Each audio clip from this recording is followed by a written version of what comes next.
بسم اللہ الرحمن الرحیم۔ سورہ مریم مکی ہے اور اس میں 98 آیتیں اور 6 رکوع ہیں۔ شروع اللہ کے نام سے جو سب پر مہربان ہے، بہت مہربان ہے۔ کہا یا عین صاد، یہ تذکرہ ہے اس رحمت کا جو تمہارے پروردگار نے اپنے بندے زکریا پر کی تھی۔ جو اس وقت کی بات ہے جب انہوں نے اپنے پروردگار کو آہستہ آہستہ آواز سے پکارا تھا۔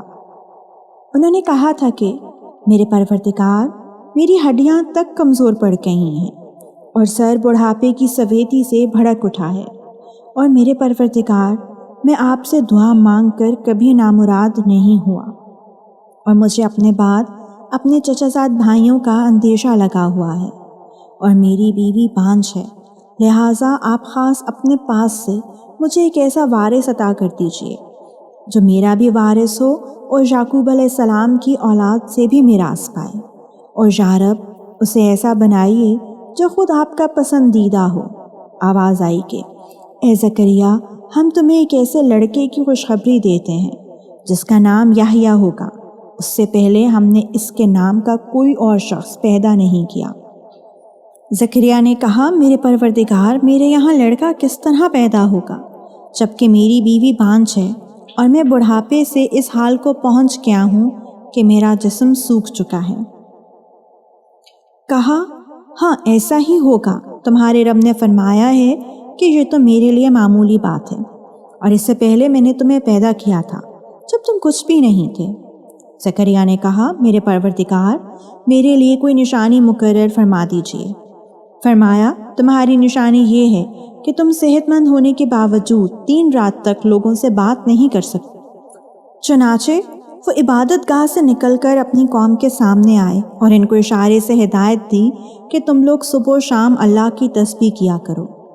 پھر جب یحییٰ پیدا ہو کر بڑے ہو گئے تو ہم نے ان سے فرمایا، اے یحییٰ، کتاب کو مضبوطی سے تھام لو، اور ہم نے بچپن ہی میں ان کو دانائی بھی عطا کر دی تھی، اور خاص اپنے پاس سے نرم دلی اور پاکیزگی بھی، اور وہ بڑے پرہیزگار تھے اور اپنے والدین کی خدمت گزار، نہ وہ سرکش تھے نہ نافرمان۔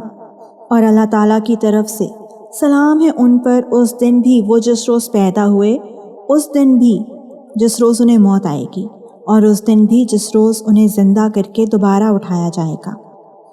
اور اس کتاب میں مریم کا بھی تذکرہ کرو، اس وقت کا تذکرہ جب وہ اپنے گھر والوں سے علیحدہ ہو کر اس جگہ چلی گئیں جو مشرق کی طرف واقع تھی۔ پھر انہوں نے ان لوگوں کے اور اپنے درمیان ایک پردہ ڈال لیا۔ اس موقع پر ہم نے ان کے پاس اپنی روح یعنی ایک فرشتے کو بھیجا جو ان کے سامنے ایک مکمل انسان کی شکل میں ظاہر ہوا۔ مریم نے کہا، میں تم سے خدائے رحمان کی پناہ مانگتی ہوں، اگر تمہیں خدا کا خوف ہے تو یہاں سے ہٹ جاؤ۔ فرشتے نے کہا، میں تو تمہارے رب کا بھیجا ہوا فرشتہ ہوں، اور اس لیے آیا ہوں تاکہ تمہیں ایک پاکیزہ لڑکا دوں۔ مریم نے کہا، میرے لڑکا کیسے ہو جائے گا جبکہ مجھے کسی بشر نے چھوا تک نہیں ہے، اور نہ میں کوئی بدکار عورت ہوں۔ فرشتے نے کہا، ایسے ہی ہو جائے گا، تمہارے رب نے فرمایا ہے کہ یہ میرے لیے ایک معمولی بات ہے، اور ہم یہ کام اس لیے کریں گے تاکہ اس لڑکے کو لوگوں کے لیے اپنی قدرت کی ایک نشانی بنائیں اور اپنی طرف سے رحمت کا مظاہرہ کریں، اور یہ بات پوری طرح طے ہو چکی ہے۔